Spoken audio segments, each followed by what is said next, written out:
Hello there, how are you? Welcome back. Well, today I'm going to show you how I combated my pets from eating the kitten and cat food that I was keeping under the stairs and moving it into the pantry. That way the cats can come through a little cat door, they can go into the pantry, eat at their leisure, and I don't have to worry about the dogs eating up all their food. So with that being said, getting started, it was easy to figure out where I wanted to put it because the inside of the pantry walls were not drywalled yet. Simply laid it out on the inside of the pantry and then just started cutting my hole through the drywall. And just know, if you decide to do this at home for your pets, your cats, whatever, drywall, as much as it's a pain in the butt to patch, it's really an easy patch. The key with it is when you start cutting holes out, you need to know exactly where your electrical's at. For me, again, it was very easy because the inside of this pantry was not drywalled in, so I could get a clear, easy view on where I wanted to cut the hole, where all my electrical wiring was at. And just know where my wiring was coming down through all there to the right hand side, that's all 12 volt wiring. There is no 110 wiring on this particular wall in the barn.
Okay, so it's time to get back to work. Oh my goodness, it's so easy to get distracted. So I took a piece of scrap drywall that I had out in the barn, brought it in, got it cut to the measurements of the studs that are on this end wall, and got it screwed into place. That way I would have the exterior portion of this kitty door and the interior portion of the kitty door. The goal is to basically hollow out between the studs and then go back and patch drywall in to make it like a sealed door opening. And you'll see it coming up. It came together actually pretty nice. Again, drywall is just a pain in the butt. You start adding an arch, it's an even bigger pain. And then you add a small arch like I did there, and oh my goodness. It's kind of like a gong show. I didn't bore you with all the true finishing. Anybody can figure it out from the first couple of times. I just showed you how I actually filled the voids, the initial install of the drywall, and then how I taped it off.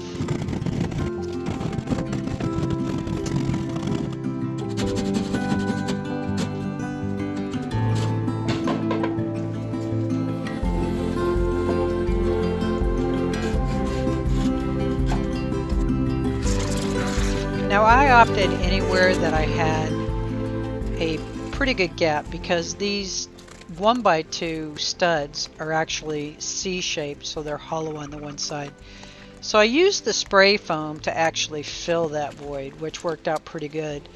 Here I didn't wait quite long enough for my foam to dry.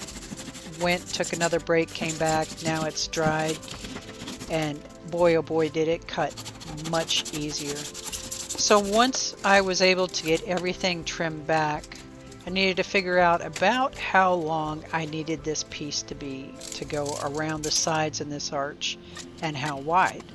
Went out again, more scrap drywall, got it the general length that I wanted. I added about an extra inch on either side just so I wouldn't come up short. And then on the back side of the paper, I'm just making scores about 1/4 inch apart. That way this drywall will just bend like an accordion and fit right up in here. Now I'm just trying to get the length of the legs on each side. That way I can get this tucked up in here nice and neat. And this is just a quick view. Now you can do a big arch this way or a small arch. And as you can see, my legs, I cut them just a smidge too short, but it worked out in the end. I just ended up filling that voided space with drywall mud, and it took truly probably 36 hours before it was hard enough for me to come back in there and do some sanding on it and then do the next phase of taping things off. Probably if I had used my 20-minute mud. I don't know. Anyway, you can see here though, doing those scores on the back side just gives you that perfect arch that you want. You can do this over a doorway, over a window. I just opted to use this for the cat door instead of having a square. Again, this was the next day, but it was probably closer to 36 hours from the time I had started the initial mudding to this point. So I just gave it a rough scuff, and now I'm going to start taping it off. No, this is not one of the metal corner bead tapes. This is just straight paper drywall tape. And if I find that I need to fix it later on with something a little bit more durable, then I'll go ahead and do that.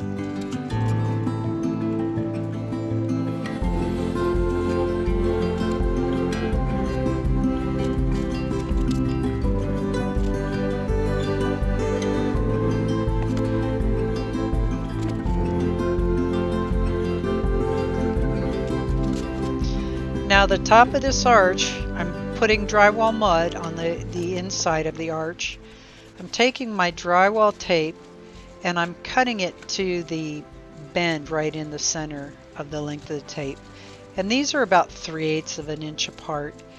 And what will work here is the solid piece that I did not cut will fit up inside the door opening.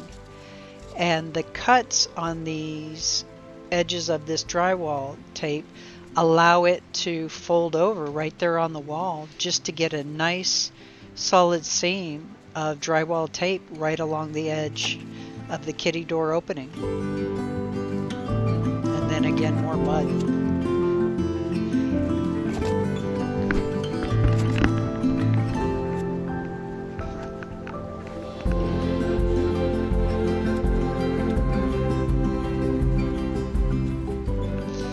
It dried a little bit. I went ahead and scuffed it, put a quick coat of primer on it just so I could get you all a finished shot for Friday's video.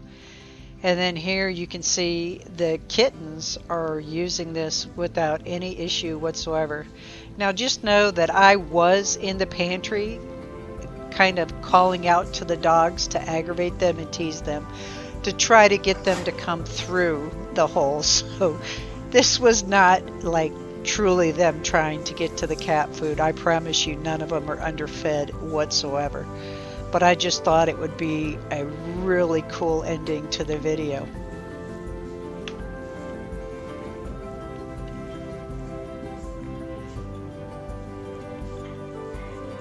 Hi, Bastion. What's up, Bubba? I know you can't get in, can you? Oh, goodness, that's so great. How about Juno? Can Juno get in? No?